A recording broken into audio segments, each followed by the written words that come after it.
اعوذ باللہ من الشیطان الرجیم بسم اللہ الرحمن الرحیم انما یتقبل اللہ من المتقین،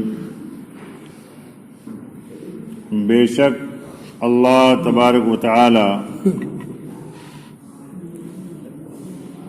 کا دستور یہی ہے کہ متقی پرہیزگار کا عمل قبول فرمایا کرتا ہے۔ اگر تم تقوی اور پرہیزگاری اختیار کرتے تو تمہاری قربانی بھی قبول ہوتی، تم نے ایسا نہیں کیا تو قربانی قبول نہ ہوئی، اس میں میرا کیا قصور ہے؟ یہ قول ہے حضرت حابیل کا قابیل سے۔ حابیل اور قابیل نے جب بیویوں کے جھگڑے کے تعلق سے قربانیاں پیش کی تو حابیل نے تو عمدہ دمبا پیش کیا تھا، اور قابیل کاشتکار آدمی تھا، اس نے کچھ غلہ گیہوں وغیرہ قربانی کے لیے پیش کیا، اور شریعہ آدم علیہ السلام کے اندر اور نبی کریم صلی اللہ علیہ وسلم سے پہلے انبیاء اکرام علیہ السلام کی امتوں میں قربانی دینے کا دستور یہ تھا کہ قربانی کا مال ایک اونچے مقام پر رکھ دیا جاتا، آسمان سے بجلی آتی، جس کا قبول ہوتا اس کو وہ جلا دیتی، جس کا رد ہوتا وہ یوں کا یوں رکھا رہ جاتا۔ اب ان کا رکھا رہ گیا قابیل کا، حابیل کے دمبے کو جلا دیا، گویا وہ مقبول ہو گیا۔ اب غصے میں آگے قابیل نے کہا لأقتلنک، تجھے ماروں گا۔ تو حابیل نے غصے کا جواب غصے سے نہیں دیا، بلکہ یوں فرمایا کہ انما یتقبل اللہ من المتقین، کہ بے شک اللہ تبارک و تعالی قبول فرماتا ہے متقی لوگوں کے اعمال کو۔ اس کلام میں حاسد کے حسد کا علاج کا بھی ذکر کر دیا کہ حاسد کو جب یہ نظر آوے کہ کسی شخص کو اللہ تعالیٰ نے کوئی خاص نعمت عطا فرمائی ہے جو اس کو حاصل نہیں ہے، تو اس کو چاہیے کہ اپنی محرومی کو اپنی عملی کوتاہی اور گناہوں کے سبب سے سمجھ کر ان سے تائب ہونے کی فکر کرے۔ اگر کسی کی نعمت پر حسد ہے تو یہ مت سوچے اسے کیوں ملی، اس سے بھی ختم ہو جائے، بلکہ یہ سوچے کہ میں اس لائق ہی نہیں ہوں جو مجھے اللہ نے یہ نعمت نہیں دی۔ لائق نہ ہونے کی کچھ وجوہات ہوتی ہیں۔ پہلی وجہ تو ہوتی ہے نیت کی خرابی، دوسری وجہ ہوتی ہے عمل کی کوتاہی، اور تیسری وجہ ہوتی ہے من جانب اللہ مصلحت خداوندی۔ جیسے بعض وقت کسی بچے کے حوالے ہم اپنی ملکیت یا دولت کو نہیں کر سکتے کیونکہ اس بچے پہ ہمیں اعتماد نہیں ہے، اڑا دے گا، ضائع کر دے گا۔ یا بعض بچے پہ ہمیں اعتماد تو ہے لیکن ہم اس کو اس لیے نہیں دیتے کہ اس سے کوئی اسے ضائع کر دے گا، یہ تو نہیں کرے گا ضائع لیکن کوئی چھین لے گا۔ مثلا 2000 کا نوٹ دے کر ہم چھوٹے سے بچے کو نہیں بھیج سکتے بازار کہ لاؤ یہ جلدی جاؤ سامان لے آؤ 2 روپے کا، یہ 2000 کا نوٹ لے جاؤ اور 10 روپے کا سامان لے آؤ، تو نہیں دیں گے چھوٹے بچے کو، خطرہ رہے گا کہ مال ضائع نہ ہو جائے۔ تو اسی لیے بعض وقت اللہ تعالیٰ بھی اپنے بندے کو مصلحتاً کوئی چیز عطا نہیں فرماتے۔ اور یہاں اس آیت شریفہ میں یہ بتلایا کہ متقی اور پرہیزگار جو لوگ ہیں ان کے عمل اللہ کے یہاں قبول ہوتے ہیں، غیر متقی کے قبول نہیں ہوتے۔ اس لیے حسد بغض بالکل بھی ہمیں کسی اللہ کے بندے سے نہیں رکھنا چاہیے۔ کسی کو اللہ نے اگر کوئی نعمت دے رکھی ہے ہمیں نہیں دے رکھی تو اللہ سے مانگو، اسے دینے والا تو اللہ ہی ہے، نہ یہ کہ دوسرے اس نعمت کے زوال کی فکر میں پڑ جائے۔ یہ حسد اسی کو کہتے ہیں۔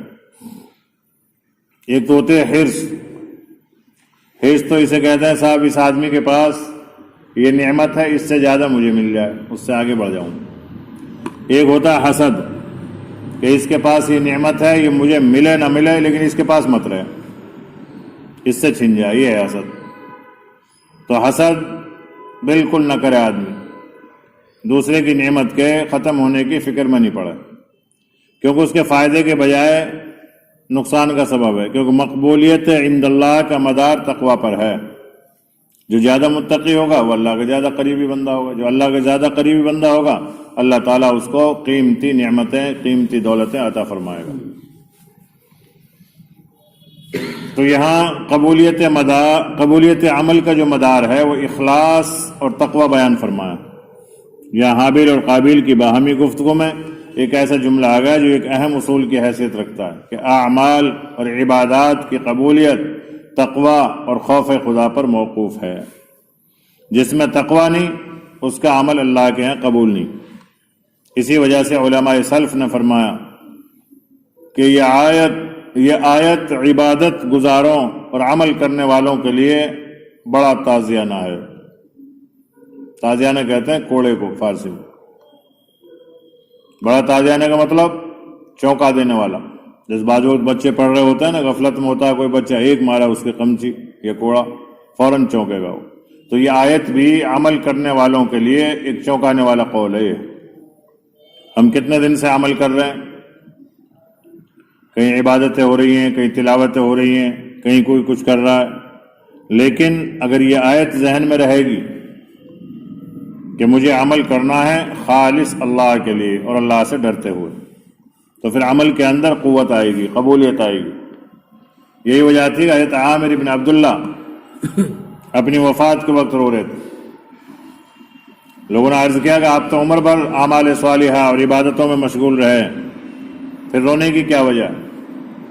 یوں فرمایا تم یہ کہتے ہو کہ میں بہت اعمال صالحہ کیے ہیں اور بہت زیادہ عبادتوں میں رہا ہوں، تم ہی تو کہہ رہے ہو اس بات کو، اور میرے کانوں میں اللہ کا یہ ارشاد گونج رہا ہے انما یتقبل اللہ من المتقین، یعنی اللہ تعالیٰ قبول فرماتا ہے متقی لوگوں کے اعمال کو۔ تو یہ عامر بن عبداللہ یوں کہہ رہے ہیں کہ مجھے کچھ معلوم نہیں ہے کہ میری کوئی عبادت قبول بھی ہوگی یا نہیں ہوگی، میں تو اس لیے رو رہا ہوں کیونکہ ہر آدمی اپنے دل کی کیفیت کو جانتا بھی ہے، اور جو جتنا بڑا اللہ والا ہوگا، جتنا بڑا متقی ہوگا، وہ اپنے عمل پہ کبھی بھی غرور نہیں کرے گا، وہ تو اپنے عمل کو ہلکا ہی سمجھے گا۔ یہی دعوت کا اسلوب ہے۔ عزیز جی فرمایا کرتے تھے کہ دعوت کے کام میں کوئی کبھی بھی اپنے آپ کو آگے بڑھا ہوا نہ سمجھے۔ کیوں؟ اس لیے کہ دعوت کا کام اللہ اور اس کے رسول کا کام ہے۔ تو اللہ کے حکم کو اللہ کی منشا کے مطابق پورا کرنا بندے کا کام نہیں ہے۔ بندے میں اتنی صلاحیت کہاں جو اللہ کے حکم کو کما حقہ اللہ کے حکم کے مطابق پورا کر دے۔ اور نبی کا طریقہ ہے، تو ہر ایک امتی میں اتنی صلاحیت کہاں کہ جو نبی کریم صلی اللہ علیہ وسلم جیسا مخلص عمل کر کے دکھلا دے۔ تو عمل کی نہ حیت کما حقہ ہوئی نہ حالت کما حقہ ہوئی۔ تو جب کما حقہ یعنی جیسا کرنے کا حق تھا وہ نہیں ہوا تو پھر تو ڈرنا ہی ڈرنا ہے، اور ہے ہی کیا۔ تو کبھی بھی کوئی آدمی اپنے عمل کو اس حد تک نہ سمجھے کہ صاحب میرا عمل تو میں نے بہت اچھا پورا کر دیا، صاحب بہت چلہ بہترین لگا دیا، 4 مہینے بھی لگا دیے، 3 دن بھی ہمارے بہت اچھے لگ گئے۔ اس میں فخر تو کر سکتا ہے لیکن کبر عجب نہیں کر سکتا۔ کیوں؟ اس لیے کہ اللہ کا کام اللہ کی منشا کے مطابق ہوا کہ نہیں ہوا یہ تو بعد میں پتہ چلے گا نا۔ ہم یہ تو سمجھ رہے ہیں کہ ہم نے بہت اچھا کر دیا۔ اس لیے ہر وقت خوف رہنا چاہیے، جیسے یہاں عامر بن عبداللہ کو خوف، ساری عمر جو ہے دینداری میں، اعمال صالحات میں، عبادات میں گزاری، لوگ گواہی دے رہے ہیں، خود کہہ رہے ہیں لوگ باگ، لیکن آپ کیا کہہ رہے ہیں کہ مجھے کچھ معلوم نہیں کہ میری کوئی عبادت قبول بھی ہوگی یا نہیں ہوگی، مجھے کیا پتا، یہ تو پتا وہیں چلے گا جا کے۔ جیسے ہوا نا تاتاریوں نے جب بہت سے لوگوں کو نمٹا لیا تو ایک شخص تھا، شاید اس کا نام نظام الدین تھا یا کچھ اور نام ذہن میں نہیں، تو ان کو قتل کرنے کے لیے ان کے سامنے لایا گیا۔ مسلمان تھا، تاجر تھا، دیندار تھا، بھلا آدمی تھا۔ تو استاد علی نے یوں کہا کہ یہ بتلا یہ کتا اچھا ہے یا تو اچھا ہے؟ اور اس کی منشا یہ تھی کہ اگر یہ یوں کہے گا میں اچھا ہوں تو اسے نمٹا دوں گا، اور اگر یہ یوں کہے گا کہ تیرا کتا اچھا ہے تو پھر میں کہوں گا تو کتے سے بھی بدتر ہے، پھر تیری کوئی ضرورت نہیں، پھر بھی نمٹا دوں گا اسے۔ تو اس مومن سے جب انہوں نے کہا کہ بتا یہ کتا بہتر ہے یا تو بہتر ہے، تو اس نے یوں کہا کہ اگر میرا خاتمہ ایمان پر ہو گیا تو میں تیرے کتے سے اچھا ہوں، اور اگر میرا خاتمہ ایمان پر نہیں ہوا تو پھر تیرا کتا بہتر ہے۔ اب اس کے یہ بات چل گئی ہے ایمان کیا چیز ہے۔ پھر اس نے اپنے منشی سے کہا کہ یہ چیز لکھو، ہم ایمان کو سمجھیں گے، ایمان ہے کیا۔ جو اتنا بڑا تاجر جس کی تجارت باہر ملکوں میں چل رہی ہے اور مسلمان ہے، ذمہ دار ہے، پھر یہ یوں کہہ رہا ہے کہ اگر میں ایمان سے خالی گیا تو یہ کتا مجھ سے بہتر ہے، اور اگر ایمان لے کے میں چلا گیا تو میں اس کتے سے بہتر ہوں، تو ہم اس کو سمجھیں گے، اسے لکھ لو۔ تو اس کی ایک بات کو انہوں نے لکھ لیا، پھر تفصیل سے بعد میں انہوں نے سمجھا، پھر وہ ایمان لیا تاتاریوں۔ پھر ایمان کا ایسا وہ چلا معاملہ کہ جتنے مسلم علاقے انہوں نے فتح کیے تھے، قتل کیے تھے، وہ سارے کے سارے لوٹائے اس ایک آدمی کی اس داعیانہ الفاظ پر۔ تو کچھ پتہ نہیں ہمیں بھی، ہم بعض وقت یہ سمجھ رہے ہوتے ہیں کہ ہم نمازی ہیں، دیندار ہیں، بھلے ہیں، اور پتہ یہ چلا کہ ہمارے دل میں نہ اخلاص ہے نہ تقویٰ ہے، بس سارا رکھا رہ جائے۔ حضرت عبداللہ ابن مسعود رضی اللہ تعالیٰ نے فرمایا اگر مجھے یہ یقین ہو جاوے کہ میرا کوئی عمل اللہ تعالیٰ نے قبول فرما لیا تو یہ وہ نعمت ہے کہ ساری زمین سونا بن کر اپنے قبضے میں آ جائے تو بھی اس کے مقابلے میں کچھ نہ سمجھوں۔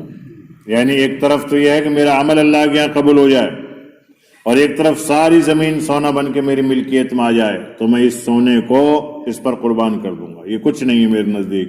میرا عمل اللہ کے یہاں قبول ہو جائے یہ مجھے زیادہ قیمتی۔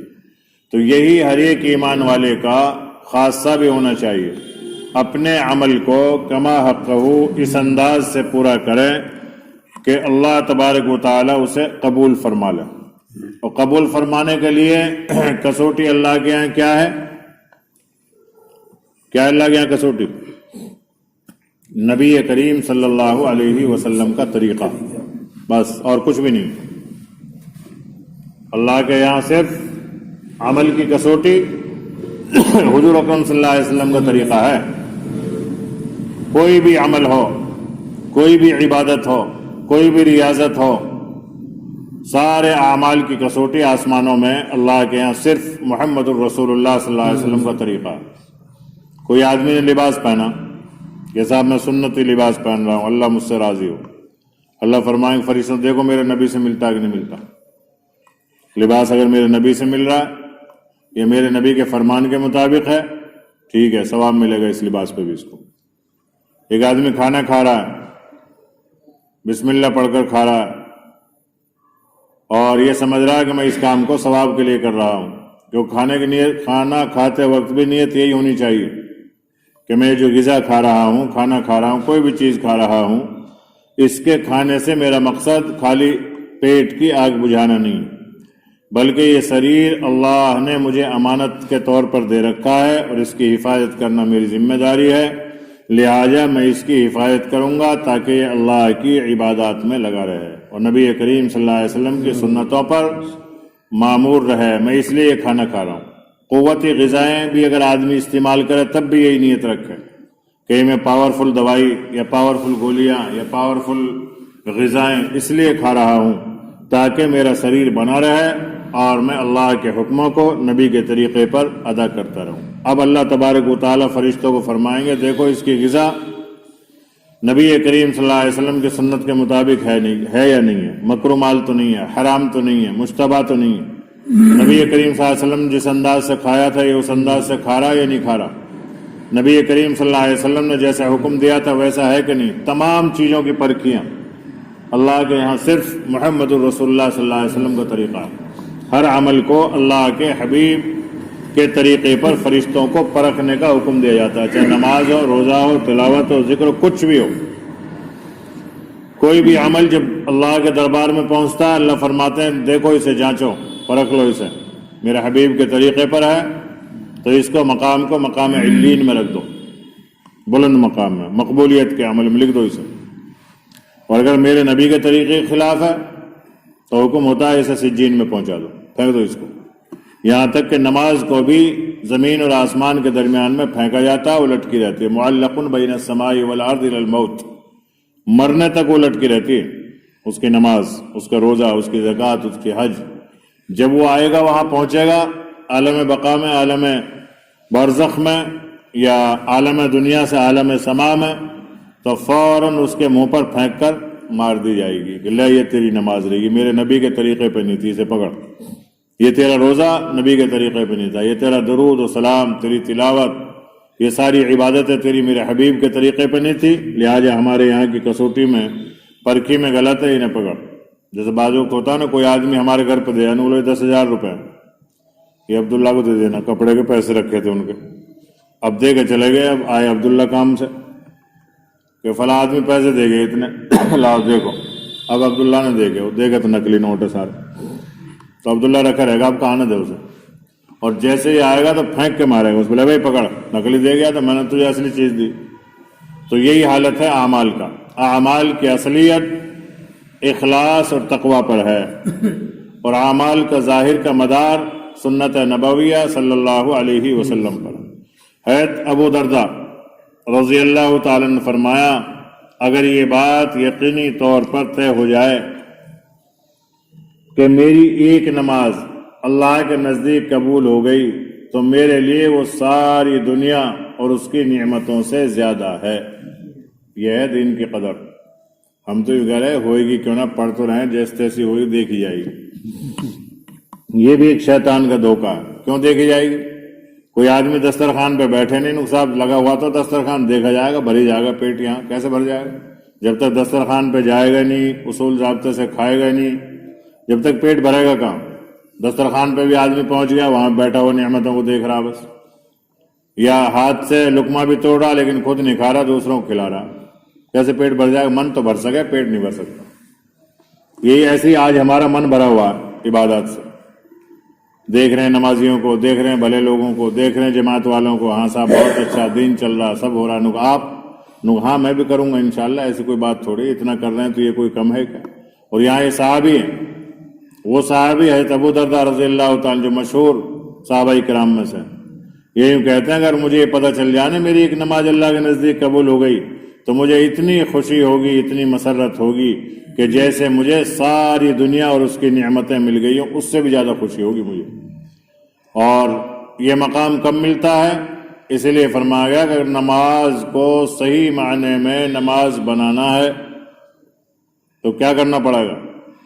نماز کو سیکھنا پڑے گا، الفاظ کو یاد کرنا پڑے گا، نماز کے الفاظ کے معانی کو سمجھنا پڑے گا، کیونکہ جو چیز سمجھ کر کی جاتی ہے اس کے تاثرات کچھ اور ہی ہوتے ہیں۔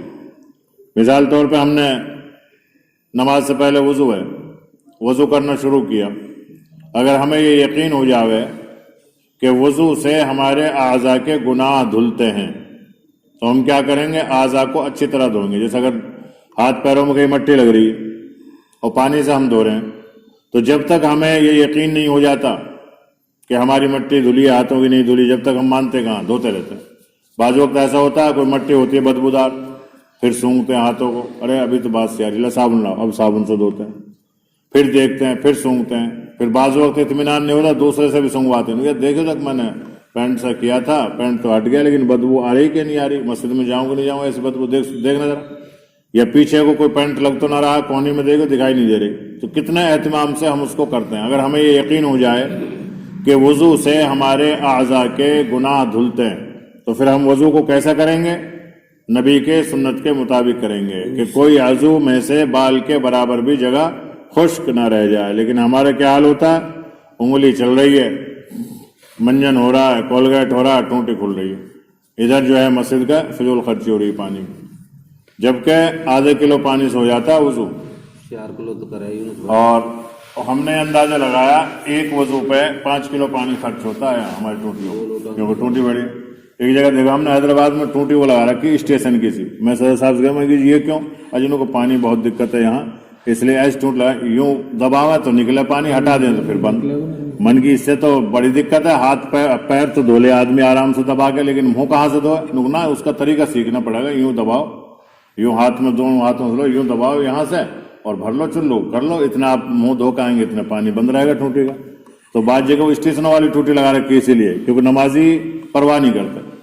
پرواہ اس لیے نہیں کرتے کہ اصول اور آداب وضو کے سیکھے نہیں ہم نے, جبکہ ہر چیز کے اصول اور آداب ہے. ایک بار ساتھ صاحب فرما رہے تھے جلسے کے بیان میں کہ کوئی آدمی سمندر کے کنارے بیٹھ کر نہا رہا ہو, اس کے لیے بھی فضول خرچی جائز نہیں ہے پانی کی.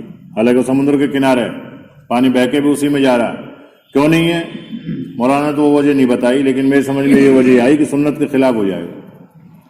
کیونکہ سنت کے خلاف جب ہوگا تو اس کی عادت خراب ہوگی اس آدمی کی, پھر یہ ہر جگہ سنت کے خلاف ہی چلتا رہے گا. اور مومن کا کام یہ ہے کہ اس کا کوئی بھی کام نبی کے طریقے کے خلاف نہ ہو. اٹھنا بیٹھنا کھانا پینا جتنی بھی ضروریات ہیں ہماری, حالانکہ وہ ضرورتوں میں شامل ہیں, کھانا پینا ہگنا مودنا نہانا دھونا یہ سب, لیکن نبی کا طریقہ ان میں بھی ہونا ضروری ہے, کیونکہ یہی تو ہے اصل زندگی. اب خالی ہم نے مسجد میں آ گئے تو نبی کا طریقہ اپنا لیا, صف میں نماز میں کھڑے ہو گئے, رکوع سجود کر لی, سلام پھیر لیا, چلے گئے. لیکن باقی زندگی میں دین کیسے آئے گا؟ پھر اسی کی تو محنت ہے دعوت و تبلیغ بھی, کہ اللہ کے راستے میں نکل کر اپنے آپ کو ایسا مجسم منور اور مسنون شریر بنا لو کہ اگر کوئی بھی کام کرو تو وہ نبی کے طریقے پہ ہو.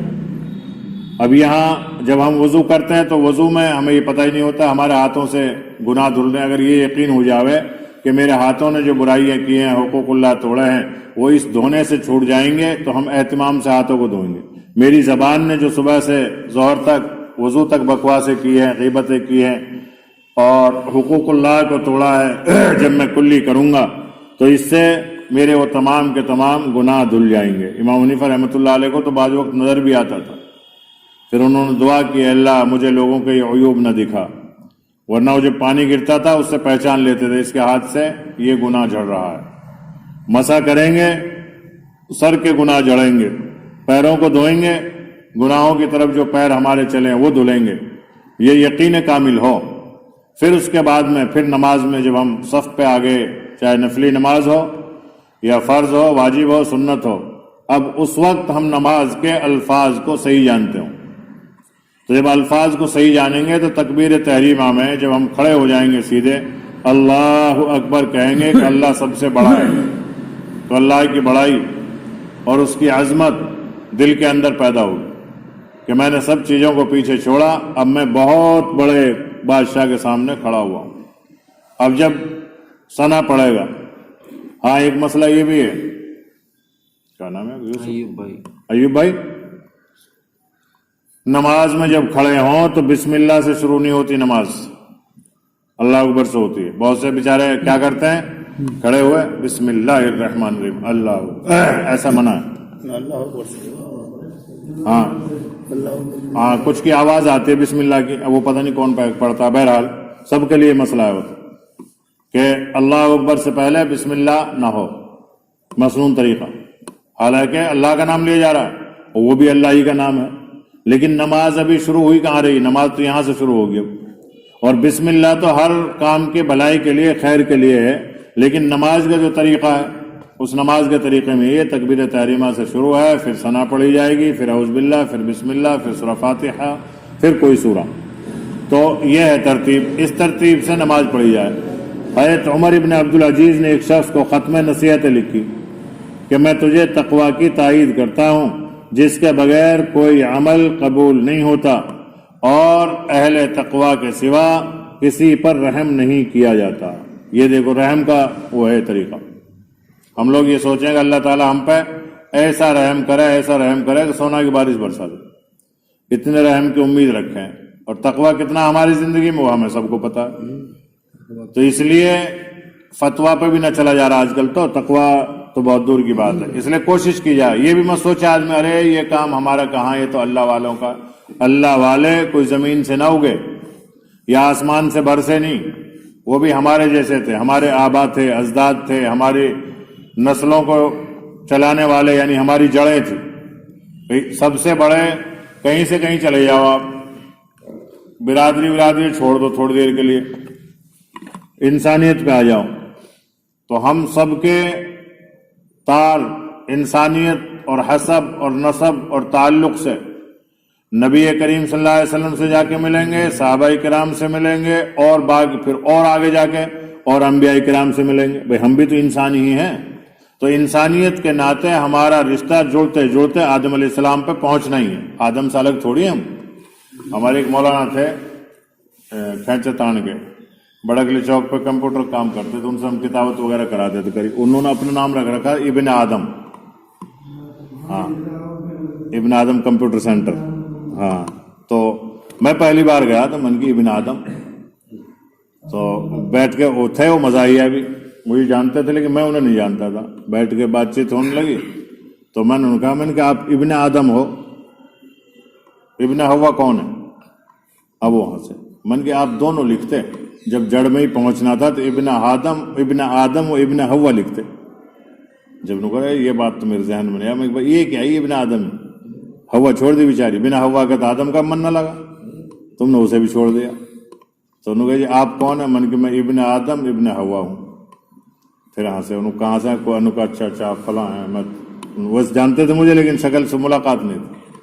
تو من کی تو نے یہ سوچ سمجھ کے لکھی کہ مجھ سے آگے کوئی بڑھے گا نہیں, اور من کی ہوا چھوڑ دی بیچاری, بنا ہوا کا ہے تو آدم کا من نہ لگا جنت میں, مایوس رہتا تھا. تب اللہ نے فرما لے چل ہم تیرے لیے تیرے وہ بنا دیتے ہیں جو تیرے غم میں شریک رہے گی, شریک حیات شریک غم بنا دیتے ہیں تیرے لیے.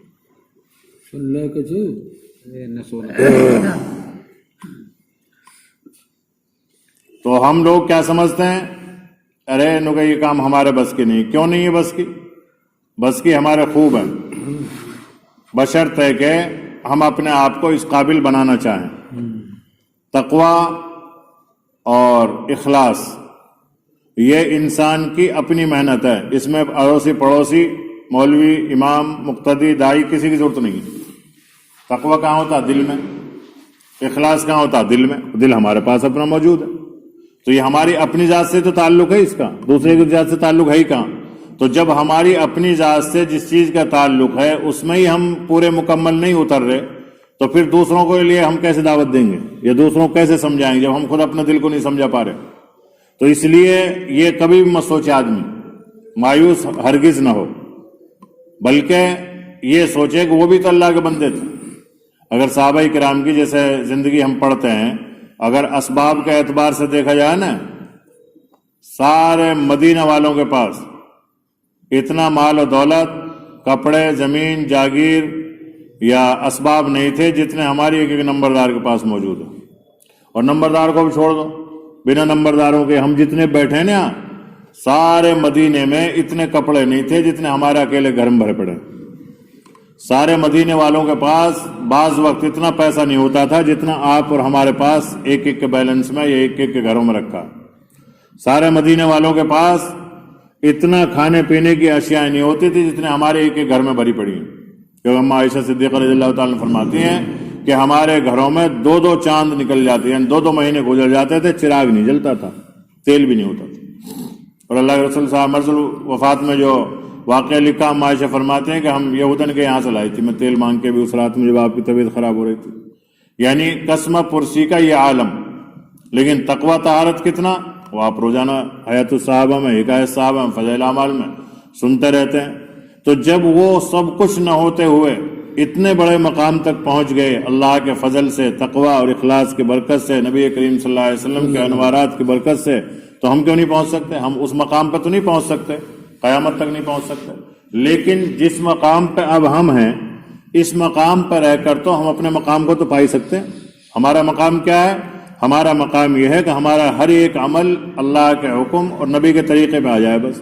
اب وہ نورانیت یا وہ افضلیت تو پوری دنیا مل کے لانا چاہ نہیں لا سکتے. کیوں؟ اس لیے کہ اللہ کے رسول نے فرما دیا تھا کہ خیر القرون قرنی ثم الذین یلونہم ثم الذین یلونہم. کیا ترجمہ ہے اس کا؟ خیر کے معنی بھلائی کے, اور قرن کہتے ہیں زمانے کو, حالات کو, سمت کو, سن کو. تو اللہ کے رسول نے فرمایا کہ بہترین زمانہ تو یہ ہے. کون سا؟ جس میں اللہ کے رسول صلی اللہ علیہ وسلم حیات تھے.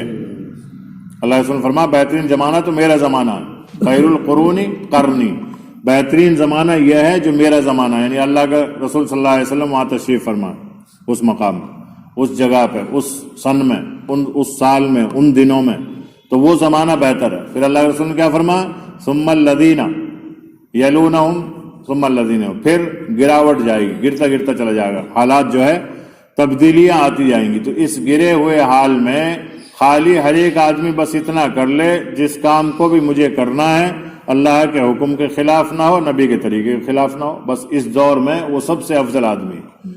تو یہاں پر یہ حضرت عمر بن عبدالعزیز فرماتے ہیں، انہوں نے نصیحت لکھی تھی کسی کے لیے کہ تجھے تقویٰ کی میں تاکید کرتا ہوں جس کے بغیر کوئی عمل قبول نہیں ہوتا، اور اہل تقویٰ کے سوا کسی پر رحم نہیں کیا جاتا۔ اللہ کا رحم تقویٰ والوں پر نازل ہوتا ہے، اور اس کے بغیر کسی چیز پر ثواب نہیں ملتا۔ اس بات کا واعظ کہنے والے تو بہت ہیں مگر عمل کرنے والے بہت کم ہیں۔ اب یہ واعظ تو ہم سب کرتے ہیں، 6 نمبر میں بھی کرتے ہیں، عمومی باتوں میں بھی کرتے ہیں، گشتوں میں بھی کرتے ہیں، تعلیموں میں کرتے ہیں، سب کرتے ہیں، لیکن اصل کیا ہے، مگر عمل کرنے والے بہت کم ہیں۔ اور حضرت علی مرتضیٰ رضی اللہ تعالیٰ نے فرمایا کہ تقویٰ کے ساتھ کوئی چھوٹا سا عمل بھی چھوٹا نہیں ہوتا۔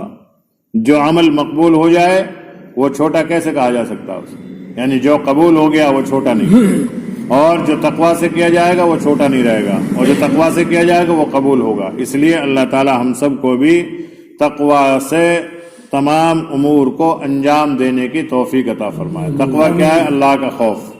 کوئی بھی کام کرو یہ دیکھو کہ اللہ مجھے دیکھ رہا ہے، مجھے سن رہا ہے، مجھے سمجھ رہا ہے، کہیں ایسا نہ ہو کہ میرا اللہ اس سے ناراض نہ ہو جائے جو میں کام کر رہا ہوں۔ اور کب ہوتا ہے اللہ راضی؟ جب نبی کے طریقے پہ کوئی کام کیا جائے۔ اللہ تعالی عمل کی توفیق عطا فرمائے۔ سبحان اللہ وبحمدہ، سبحانک اللہم وبحمدک، نشہد ان لا الہ الا انت، نستغفرک ونتوب الیک۔ سبحان ربک رب العزت عما یصفون وسلام علی المرسلین والحمد للہ رب العالمین۔ خطبہ پڑھا نا تو کہیے یہ آپ نے پڑھی خیر القرون قرنی ثم الذین یلونہم ثم الذین یلونہم، ہاں پڑھتے ہیں اللہم اید الاسلام انصارہ واذل الشرک واسرارہ اللہم وفقنا لما تحب وترضى۔ آج کیا بجے؟ 9 سے 11 تک مرکز میں بلایا، کوئی علماء تشریف لا رہے ہیں وہاں، جن حضرات کو جو ہے علماء کی زیارت کرنی اور باتیں سننی وہاں پہنچنے کی کوشش کریں۔